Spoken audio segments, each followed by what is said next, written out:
Bueno, ahora vamos a desarrollar el trabajo práctico número 4 con ejercicios de resolución numérica introductorios. Vamos a ver cómo se determina analíticamente el valor de la potencia. En este caso tenemos una palanca. Como ustedes pueden ver, me dan como datos la resistencia, que ustedes pueden ver es la flecha azul. Me dan la distancia entre la resistencia y la potencia, que es de 2 metros, y la distancia entre la resistencia y el apoyo. La incógnita es el valor de la potencia. Entonces nosotros lo que hacemos es un esquema. Esquematizamos la situación y colocamos los valores que tenemos como datos. Tenemos entonces la potencia, que es la incógnita, la resistencia, y colocamos los datos tal como nos han sido dados. Palanca, ¿de qué tipo es esta? Primer género, ¿cierto? Es como un sub y baja, pero que no se encuentran los dos brazos de la misma longitud. ¿Qué vamos a hacer entonces? Fíjense, vamos a plantear cómo son los giros, porque vamos a plantear ecuaciones de momento para poder resolver este problema. Si yo considero, vamos a desactivar esta fuerza que es la resistencia y vamos a considerar solamente la potencia. Si solamente, perdón, tengo actuando la potencia, se va a generar un giro positivo. ¿Por qué? Porque este giro, fíjense que sería antihorario, y los giros antihorarios se considera momento positivo. Si ahora hago exactamente lo contrario, es decir, desactivo la potencia y solo considero la fuerza llamada resistencia, este giro, ¿cómo va a ser el giro? El giro va a ser horario, entonces se va a considerar momento negativo. Esto en cuanto a un análisis puramente esquemático de cómo serían los momentos. Una vez que tengo esto bien en claro, puedo ya plantear las ecuaciones. Las ecuaciones serían, entonces, considerando solamente el signo de los momentos, ¿sí? Dijimos menos R por 0,4 metros, que es la distancia hasta el apoyo, más P por 1,6 metros, que es la distancia de la fuerza al apoyo. La sumatoria me tiene que dar igual a 0. Entonces, P por 1,6 debería ser igual a R por 0,4 metros. ¿Qué hice acá? Pasaje de términos. Es decir, este término, recuerden que los términos están separados por signo más o menos, paso al segundo miembro. Aquí está repetido, pero ya aquí develé esta incógnita que era R, la puse porque la tengo como dato. Simplemente se trata de un despeje donde el 1,6 metros pasa al segundo miembro dividiendo. De esta manera obtengo el valor de la potencia, que fíjense es de 50 newtons, mucho menor que la resistencia. Es la potencia que yo necesito ejercer para levantar esta carga, porque está mucho más alejada del apoyo que la resistencia, que es uno de los principios de la máquina simple, o sea, hacer mucho menos fuerza para poder levantar la carga. ¿Sí?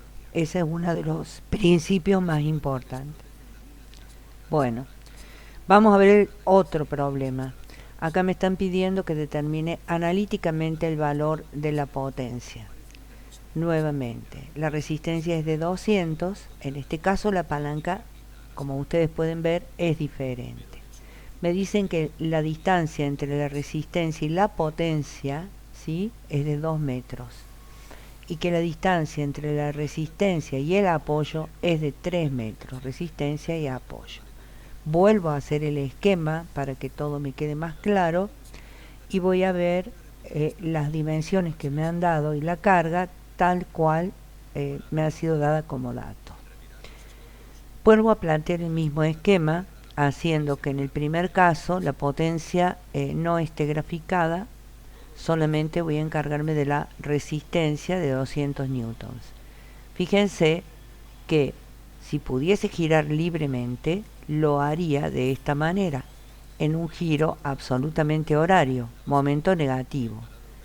En tanto que si solo considero la potencia, como ustedes pueden ver, el giro que haría esta barra girando libremente sería positivo. ¿Por qué? Porque es antihorario.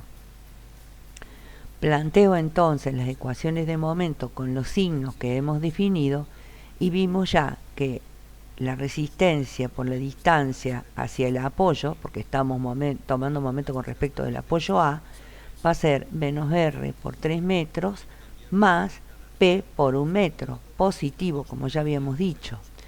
Eso debería de ser igual a 0. ¿Por qué? Porque tiene que estar en equilibrio. Si tuviese un resultado distinto de 0, entonces esto se estaría moviendo y no es lo que nosotros queremos. Entonces, como anteriormente hicimos, paso este término al segundo miembro y resuelvo. En este caso, al pasar 1 metro al segundo miembro, directamente me queda que la potencia es de 600 newtons. ¿Sí? Porque fíjense la distancia en la que está mucho más cerca del apoyo. Muy bien. Hay otros ejercicios de este tipo, todos se resuelven de la misma manera. Por lo tanto, vamos a pasar a resolver directamente una viga. En esta viga ustedes pueden apreciar los datos. Los datos son la carga de 1000 newtons, la distancia entre los apoyos de 1,70 metros, porque son 1,30 metros y 40 centímetros. 40 centímetros pasados a metros son 0,4 metros. La distancia entre la carga y el apoyo A es de 1,30 metros, en tanto que la distancia entre la carga de 1000 newtons y el apoyo B es de 0,40 metros. La incógnita es la reacción en el apoyo B. Pasemos al segundo gráfico, donde las reacciones han sido graficadas de color rojo. Y esas son RA y RB. ¿Por qué? Porque frente a esta carga que tiene sentido vertical y descendente, tiene que haber reacciones que se opongan y que tengan sentido vertical y ascendente. Vamos a considerar que las cargas, o sea que las fuerzas que actúan en sentido ascendente son positivas, en tanto que las que actúan en sentido vertical y descendente son negativas. Por lo tanto, si sumamos las reacciones RA y RB y a eso le restamos la fuerza negativa, vamos a ver de que esto me va a dar 0. Y esa sería la primera ecuación de equilibrio, sumatoria de fuerzas. Por convención, ya lo dijimos, las ascendentes signo positivo en la sumatoria de fuerzas y las descendentes tendrán signo negativo. Esto nada tiene que ver con el signo del momento. Para la segunda ecuación de equilibrio, que es la sumatoria de momentos, primero analizaremos los signos de los momentos generados por la fuerza. Vamos a eso. Caso 1. Si tomamos momento con respecto del apoyo B, yo voy a poder despejar la reacción en A. Eso haremos. Ya vimos cómo hacíamos, ignoramos a la carga de 1000 newtons y pensamos qué pasaría si solamente actuara la reacción A. Vemos que esta generaría un momento negativo, ya que el giro que provocaría sería un giro horario. En tanto que si despreciamos la reacción en A y solamente nos enfocamos en la carga de 1000 newtons, esta generaría un giro positivo. Antihorario, un momento positivo. Por lo tanto, planteamos la ecuación de momento y esta va a ser menos RA por 1,70, que es la distancia que hay entre la reacción A y la recta que pasa por el apoyo B, más 1000 newton por 0,40, que es la distancia entre la fuerza de 1000 newtons y la recta que pasa por el apoyo B. Una vez más pasamos al segundo miembro, ¿sí?, aquel término de signo negativo, y despejamos RA. Al despejar RA tenemos que pasar el 1,7 metros como divisor y despejamos el valor de RA. Ya con este valor nosotros podríamos ir a la ecuación anterior, donde habíamos planteado aquí la sumatoria de fuerzas, reemplazar RA y despejar RB.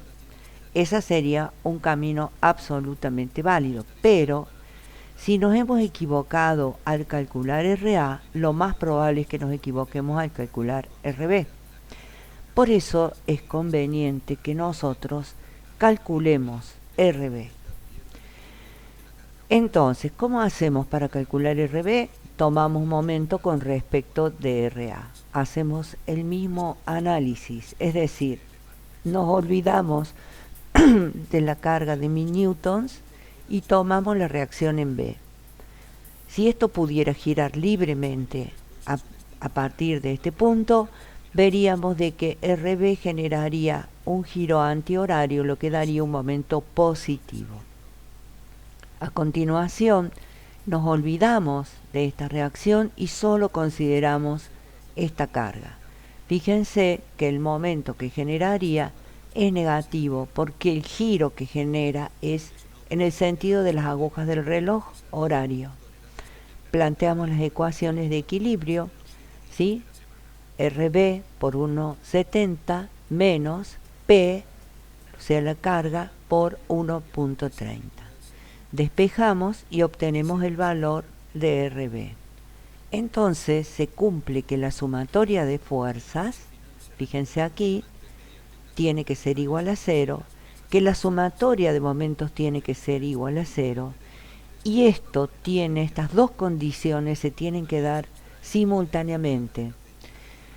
La sumatoria de momentos respecto de cualquier punto debe ser 0. La sumatoria de fuerzas tiene que ser 0 para que el sistema esté en equilibrio.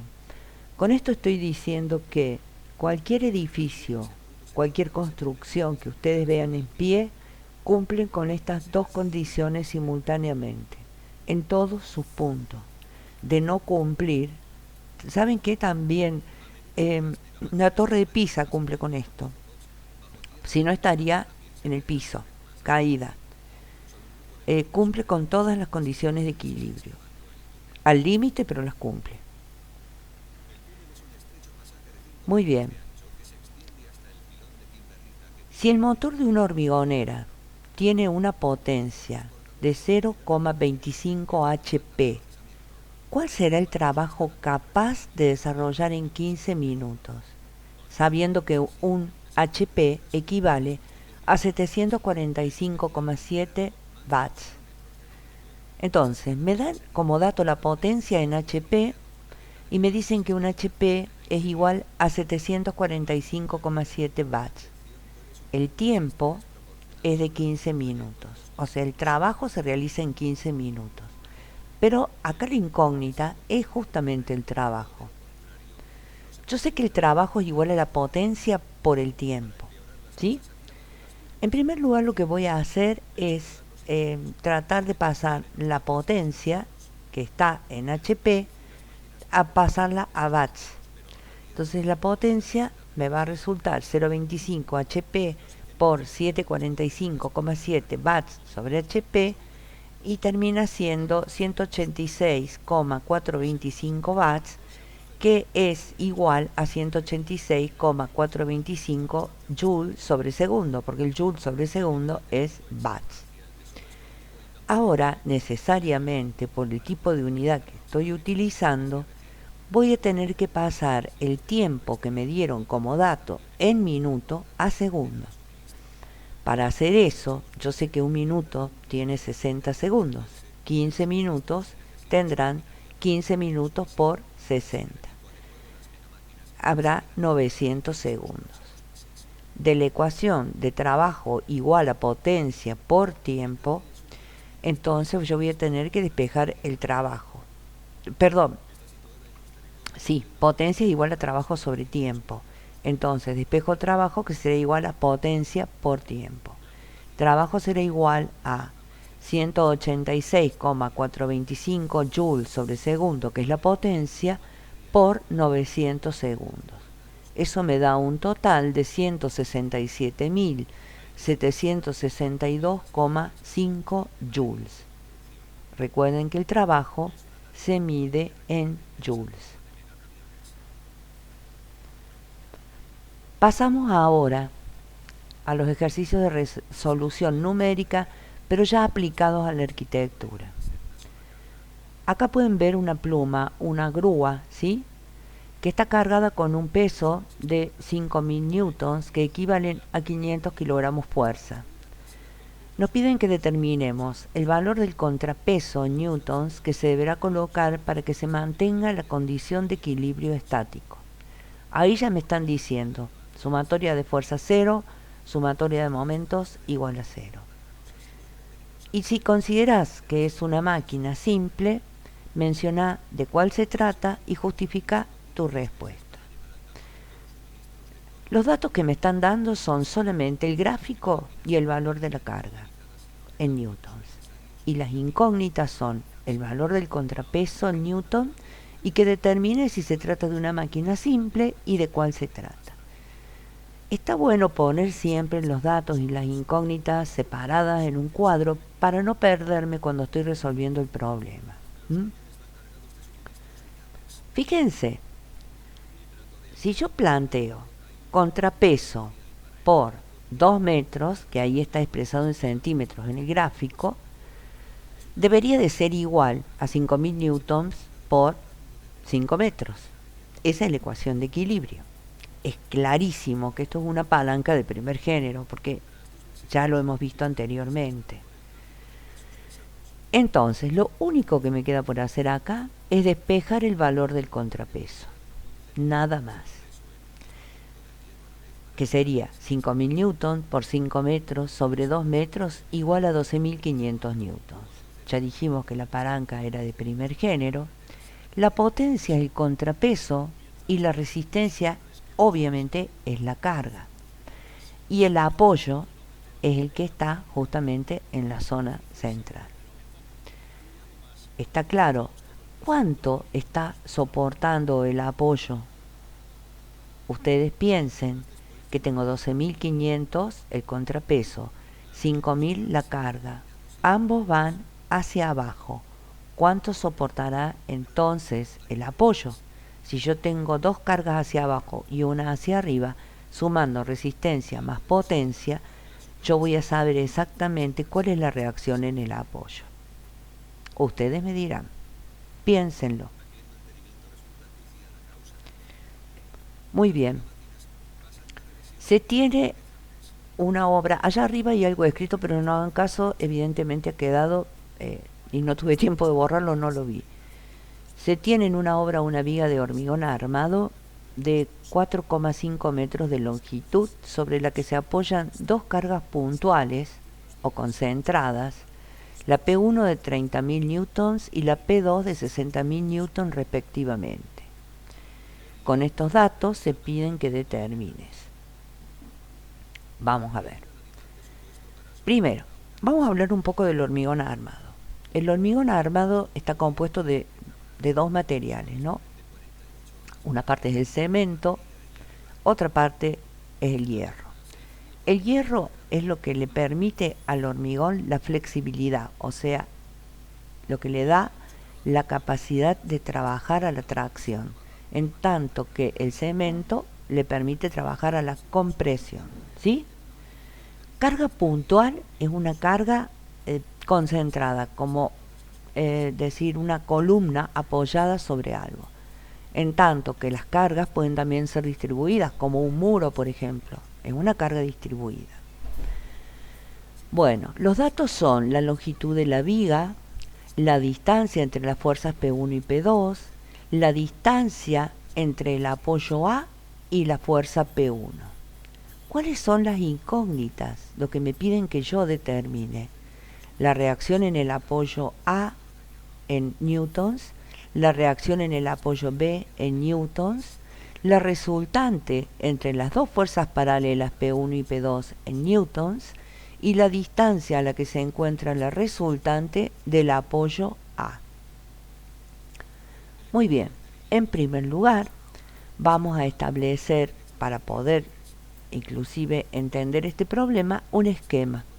Allí está el esquema, que se da también como un dato, donde están graficadas las fuerzas P1, P2. Se graficaron también aquí las reacciones en rojo y las distancias, ¿sí? Más abajo están graficadas las reacciones y los signos de esas fuerzas, que son ascendentes, en tanto que las cargas han sido graficadas en negros y con signos negativos porque son descendentes. Entonces la sumatoria de las fuerzas RA menos P1 menos P2 más RB debería dar 0 para que se cumpla en primer lugar esta condición de equilibrio. Vamos a tomar momento respecto del apoyo B y en la próxima diapo vemos paso a paso cómo vamos resolviendo este problema. Bueno, entonces ahora vamos a resolver el tema de los momentos. Momento negativo para RA si consideramos solamente a esta fuerza actuando. ¿Por qué? Porque si consideramos que esta barra puede girar libremente y la única fuerza que está actuando es RA, este momento se va a considerar negativo. ¿Por qué? Porque es en sentido horario. Si solamente consideramos la P1 de 30.000 newtons, veremos que el giro que puede ocasionar es un giro antihorario, momento positivo. Descartando RA y P1 y tomando en consideración solamente P2, el momento va a ser positivo. Perdón, no puse pantalla completa. Voy a ver si puedo. Ahí está. Momento positivo. Entonces, cuando voy a la ecuación, me voy a encontrar con signo de los momentos. Esto es lo que me importa ahora, no de la fuerza, sino del momento. Fíjense el paréntesis, ¿sí? Entonces tengo RA por 4,50 metros, que es la distancia entre RA y el apoyo B, menos RA por 4,50, más 30.000 newtons por 4 metros, que es lo que está separando a P1 del apoyo B, más 60.000 newtons por 2,5 metros, aquí está. Eso igual a 0. ¿Por qué? Porque se tiene que cumplir la condición de equilibrio. Entonces, si nosotros volvemos a esta página, vamos a ver que se replica lo que acabamos de decir. Momento respecto de B y calculamos RA. Entonces, ¿cómo calculamos ahora la reacción en el apoyo B?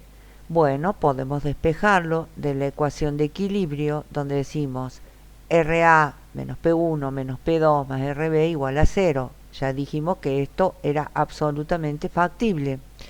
Entonces vemos que RB tiene un valor de 30.000 newtons.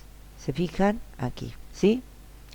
Ustedes dirán entonces, ok, bueno, ¿por qué el signo de RB se ha definido como negativo? Fíjense acá, menos 30.000, menos 60.000, menos 90.000, menos 90.000, menos 60.000, menos 30.000, menos, más. Por eso RB es 30.000 positivo. La resultante entre dos fuerzas paralelas, P1 y P2. ¿Cómo se calcula la resultante entre dos fuerzas paralelas? Directamente es la sumatoria de sus módulos. El módulo de P1 es 30.000, el módulo de P2 es 60.000. Directamente la resultante es 90.000. El problema es determinar a dónde se encuentra esa resultante. Es por esto que nosotros vamos a ver, en primer lugar, gráficamente dónde se ubicaría. Bueno, para calcular la distancia a la que se encuentra la resultante entre P1 y P2 del apoyo A, coloco la resultante en un punto cualquiera entre las dos fuerzas. Probablemente va a estar más cerca de la fuerza más grande que de la fuerza más pequeña. Nosotros colocamos en el gráfico esa resultante en algún lugar. Ya sabemos que vale 90.000 newtons. Ese dato lo tenemos. Fíjense que he reemplazado P1 y P2 por la resultante. Ya no existen más, pero de verdad. Ahora no hago como que no existen, sino que ya fueron reemplazadas. ¿Por qué? Porque la resultante reemplaza las acciones de las fuerzas. Ya no están más. Ahora solo está la resultante RA y RB. Las reacciones son las mismas porque evidentemente las fuerzas que se oponen a la de 90.000 van a ser las mismas. El punto ahora es el siguiente. ¿A dónde se ubica esta resultante para que la sumatoria de fuerzas, de momentos y demás siga inalterable? Ese es el punto. Entonces, para que todo lo que nosotros calculamos anteriormente no se altere, tenemos que determinar con mucha precisión esta distancia. ¿Cómo vamos a hacerlo? Como venimos haciéndolo siempre. Yo puedo calcular la distancia hasta A o hasta B, pero vamos a hacerlo con respecto del punto A o con respecto del punto B. Fíjense, si lo hacemos con respecto del punto A, vamos a decir que sería esto, RB por la distancia que hay hasta A, ¿sí? Que despreciando la resultante, que tendríamos un giro absolutamente antihorario. El momento es positivo, RB por 4,50 metros. Si nos olvidamos de RB y solo consideramos la resultante, el giro va a ser positivo, por lo tanto, horario. Si el giro es horario, el momento es negativo. Entonces acá tenemos, a RB la conocemos, ¿sí? La conocemos porque nosotros imponemos la condición de que RB no cambie, no tiene que cambiar. Por lo tanto, solamente nos queda despejar el valor de la distancia. Es simplemente despejar de una ecuación una de las incógnitas, una sola. Y aquí tenemos el valor de D. Sabemos que ese valor de D es la distancia RA, porque fuimos nosotros los que planteamos la ecuación. De esta manera ya sabemos cómo ubicar una resultante de dos fuerzas paralelas con respecto de un punto cualquiera. Bueno, muy bien. Ahora vamos a ver las losas huecas pretensadas. Las losas huecas pretensadas son placas alivianadas rectangulares de hormigón con armadura de acero de pretensado unidireccionales. Se colocan en obra apoyándolas solo en ambos extremos de su largo y se arriman con sus bordes longitudinales a tope, formando una losa íntegra y rígida, solo mediante el llenado de las juntas entre losas con mortero de cemento 1-3. Estas losas alivianadas tienen esos agujeros justamente por diversos motivos. Una, porque si estuviesen llenos de hormigón el peso sería mucho más grande. Dos, porque esos nervios son justamente los lugares que necesita para tener la resistencia que verdaderamente va a utilizar. ¿Se entiende? Bueno, acá me quieren hacer grabar de nuevo por lo que dije al principio, pero lo vamos a dejar porque total fue un error. En este caso, estas losas tienen las siguientes dimensiones. Tienen un ancho, ¿sí? En este sentido, de 1,20 m, un espesor de 30 centímetros y un largo de 5,50 metros. Vamos a ver distintas maneras de manejar estas losas, ¿sí? Distintas maneras de colgarlas. En este caso vamos a tomar las losas que tengan estas dimensiones, este ancho, este espesor y este largo. La densidad del hormigón que vamos a considerar es de 2100 kilos por metro cúbico. Hay distintas densidades dependiendo del tipo de hormigón que usemos. Vamos a usar este. Con estos datos, las incógnitas son el peso de la placa, considerando que no tuviese huecos, la presión que ejercería la placa de la foto al apoyarse sobre el suelo, considerando que se apoya sobre su cara mayor, Esto es sobre la cara que tiene 5,50 por 1,20. Y si la placa es sujetada con tensores para su colocación, sabiendo que los mismos equidistan del centro de gravedad de la pieza, determina el valor de las tensiones T1 y T2 para los casos que se presentan. T1, T2, T1, T2, T1, T2, T1, T2. Y que después expreses tus propias conclusiones respecto de cuál es el sistema más conveniente. ¿Sí? Bueno, acá veremos que tenemos 4 casos, el A, el B, el C y el D. Primero vamos a calcular el peso de la placa sin descontar huecos. La densidad del hormigón nos va a permitir calcular el peso de la placa. ¿Por qué? Porque el peso es la masa por la gravedad. La densidad es la masa sobre el volumen. Si yo digo que la densidad es la masa sobre el volumen, puedo deducir que la masa es la densidad por el volumen.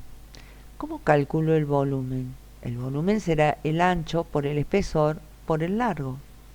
Acá lo tenemos. Eso me da 1,98 metros cúbicos, que multiplicados por la densidad me van a dar, ¿qué cosa? La masa. Fíjense que está en kilogramos. Perfecto. El peso de la placa sin descontar huecos va a ser igual a la masa por la gravedad, para que el resultado me dé en newtons. Entonces 4.158 kilos por 10 metros sobre segundo al cuadrado me va a dar los 41.580 newtons, que es el resultado.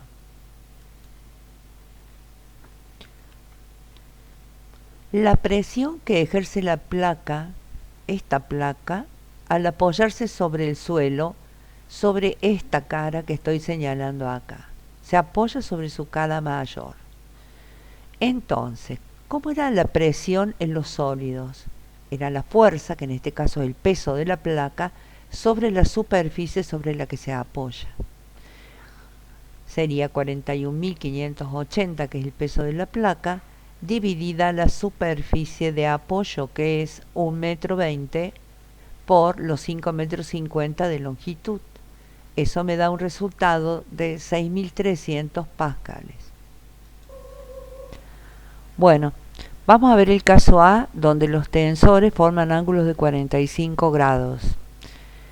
En este caso se forma un triángulo isósceles. Cuando hacemos el polígono de fuerzas, podemos observar que T1 y T2, que son los tensores, dan origen a esta resultante, que es nada más y nada menos que el peso de la placa de hormigón. El ángulo restante es de 90 grados. Por lo tanto, la resultante es el cateto de un triángulo la hipotenusa de un triángulo rectángulo. Sabemos que la hipotenusa al cuadrado es igual a la suma de los cuadrados de los catetos, pero si T1 es igual a T2, podemos decir que la hipotenusa al cuadrado es 2 veces T1 al cuadrado. Luego T1 va a ser igual a la raíz cuadrada de R cuadrado sobre 2. Raíz cuadrada de 41.580 newton al cuadrado sobre 2. Es decir, cada tensor va a soportar 29.401,49 newtons. Caso A. En el caso B, si ustedes se fijan, la inclinación de los tensores es de 30 grados en ambos tensores. Hay un equilibrio, hay una simetría. Cuando yo armo el polígono de fuerza, resulta ser el siguiente. Como se armaba trazando paralelas a los tensores.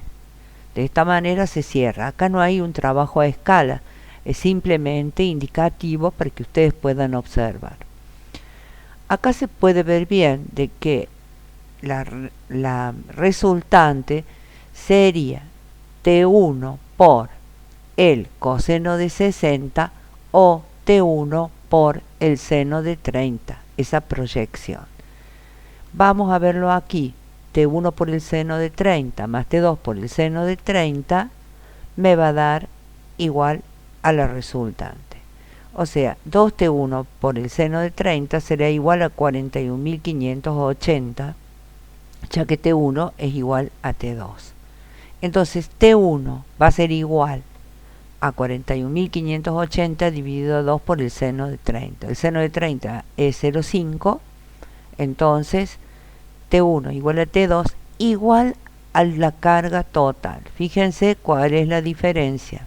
Acá cada tensor soporta menos, por lo tanto tendríamos que comprar un tensor mucho más resistente en este caso que en este caso.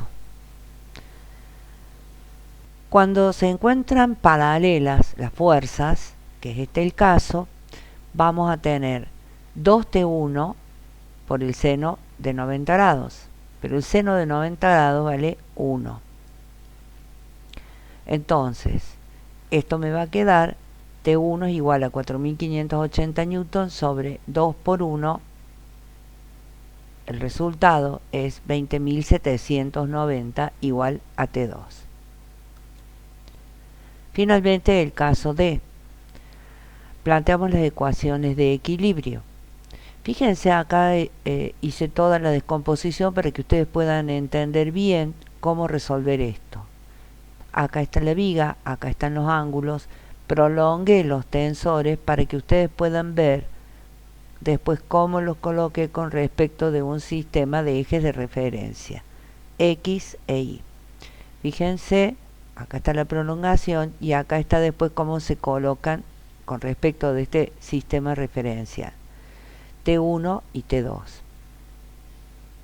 Espero que quede lo suficientemente claro. Acá tenemos este tensor, 60 grados, acá tenemos el que forma el ángulo de 40 grados.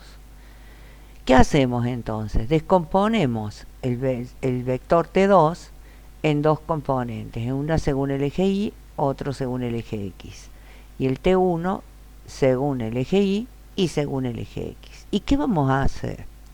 Vamos a sumar todas las fuerzas que se encuentran sobre el eje Y y todas las fuerzas que se encuentran sobre el eje X. Vamos a discriminar signos. Fíjense, todas las fuerzas que están sobre el eje X de 0 hacia la izquierda van a tener signo negativo, de 0 hacia la derecha van a tener signo positivo. Todas las que se encuentran sobre el eje Y hacia arriba, positivo, todas las que se encuentran hacia el eje Y hacia abajo, negativo. Entonces, vamos a trabajar primeramente con las proyecciones sobre el eje X. Vamos a ver que T1 por el coseno de 40 menos T2 por el coseno de 60 tiene que ser igual a 0. Esta es la primera ecuación a la que llamaremos A. Luego, T1 por el coseno de 40 le vamos a llamar T1x y T2 por el coseno de 60 T2 sub x. Son proyecciones sobre el eje. Vamos a ver las fuerzas que actúan sobre el eje Y. T1 por el seno de 40 más T2 por el seno de 60 menos 41.580 newtons es igual a 0. Es la segunda ecuación que llamaremos B. T1 por el seno de 40 es igual a T1 por I. T1 sub I, T2 por el seno de 60 es igual a T2 sub I. Esas son las proyecciones del tensor 2 y el tensor 1 sobre el eje de las Y. En estas ambas ecuaciones A y B tenemos dos incógnitas. Eso hace que tengamos que ver cómo resolverlo. Uno de los métodos que hay es poner una incógnita en función de la otra. ¿Sí? De la primera ecuación, donde tenemos que T1 por el coseno de 40 menos T2 por el coseno de 60 es igual a 0, despejamos T1. Es decir, ponemos T1 en función de T2. Y esta sería mi tercera ecuación que llamaremos C. Reemplazamos el valor de T1 obtenido en C en la segunda ecuación, B, y de esta manera tenemos una ecuación, fíjense, T2 por coseno de 60 sobre coseno de 40 por el seno de 40 más T2 por el seno de 60 menos 41.580 newton igual a 0. tiene una sola incógnita, que es T2. Esta sí la podemos resolver. Vamos resolviendo lentamente hasta despejar el valor de T2. ¿Qué hacemos? Vamos resolviendo coseno de 60 sobre coseno de 30 por el seno de 40 y me da un número adimensional. Luego resolvemos el seno de 60, siempre sin redondear, y de esta manera vamos a arribar, sacamos factor común T2, luego, como es un producto, lo trasladamos y resolvemos. Decimos que T2 entonces es 32.343,49 newton. Una vez que despejamos T2, despejo T1 de la tercera ecuación. Luego T1 va a ser igual a 21.110,71 newtons. Espero que esto se haya entendido, creo que el gráfico está lo suficientemente claro.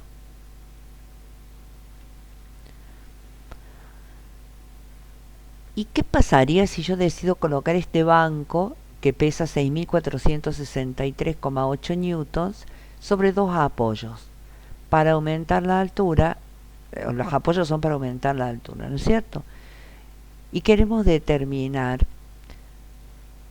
la reacción en cada uno de los apoyos frente a la hipótesis de carga graficada, donde los pesos son A 600 newton, B 700 newton y C 800 newton, sin considerar el peso propio del banco. Y queremos conocer la ubicación de la resultante de las fuerzas A, B y C por el método analítico. Muy bien.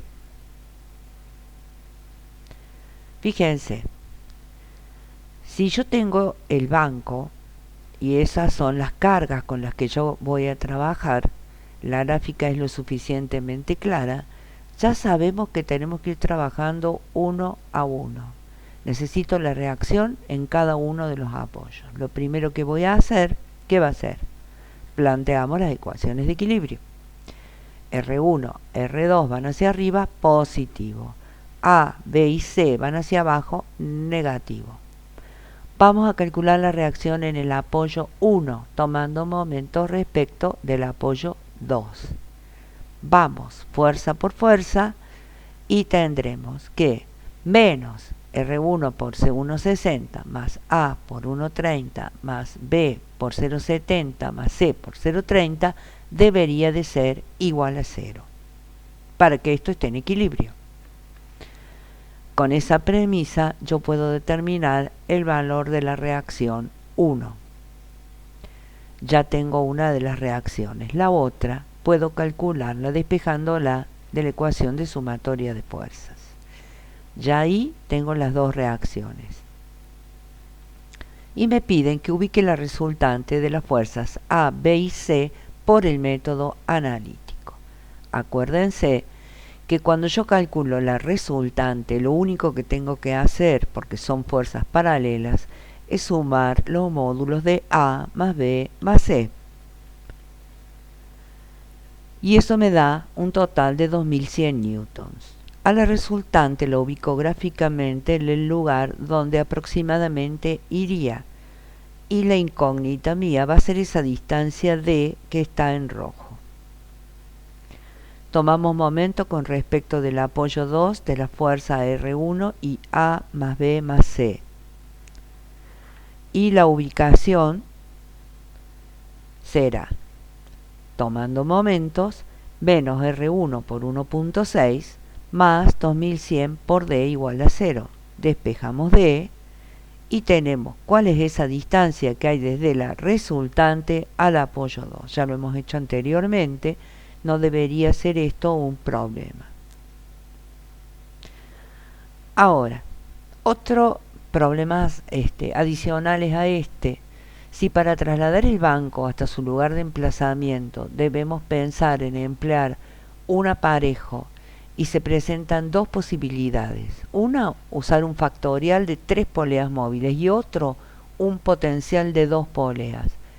¿Con cuál emplearemos menor potencia? Y la única manera de saberlo es emplear las ecuaciones y determinar con cuál. Primero usamos el factorial. Q sobre 2 por 3, porque son 3 poleas móviles. Eso me da 1077,30 newton de potencia. Usemos ahora para el potencial. En este caso son dos poleas móviles, 2 al cuadrado. Con el potencial de dos móviles uso 1615,95 newton de potencia. Por lo tanto, el que usa menos potencia es el factorial. Cuando el aparejo seleccionado levanta el banco hasta una altura de 1,50, ¿ha realizado algún trabajo? Si tu respuesta es afirmativa, calcula el trabajo realizado. Y si no, explica por qué no lo hubo. Evidentemente ha realizado un trabajo. ¿Por qué? Porque se ha desplazado el objeto en la dirección de la fuerza aplicada. Aquí está. El trabajo es de 9695,79 newton metro o joules. Si hubo trabajo y el aparejo lo realizó en 15 segundos, ¿cuál fue la potencia utilizada? Potencia es trabajo sobre tiempo. Por lo tanto, hacemos ese cociente y nos da como resultado 643,386 newton por metro sobre segundo, que sería watts.